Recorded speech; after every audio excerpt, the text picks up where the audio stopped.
জীবন মানে এক ধরনের পরীক্ষা। একটি হলো এহকালিক পরীক্ষা, আর একটি হলো পরকালিক পরীক্ষা।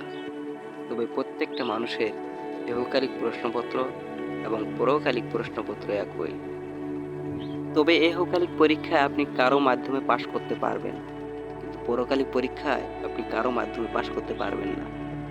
কারণ সেখানে আপনাকে সাহায্য করার মতো কেউ থাকবে না।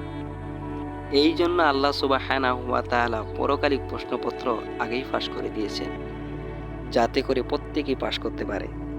কিন্তু অনেকেই পাশ করতে পারবে না। কারণ পরকালিক প্রশ্নপত্রে এমন প্রশ্ন যেটাকে উপলব্ধি করতে হয়, বিশ্বাস থাকতে হয়, আমলে বাস্তবায়ন করতে হয়। তবেই সেই প্রশ্নপত্রের অ্যান্সার দেওয়া সম্ভব, নচেত কখনো সম্ভব নয়।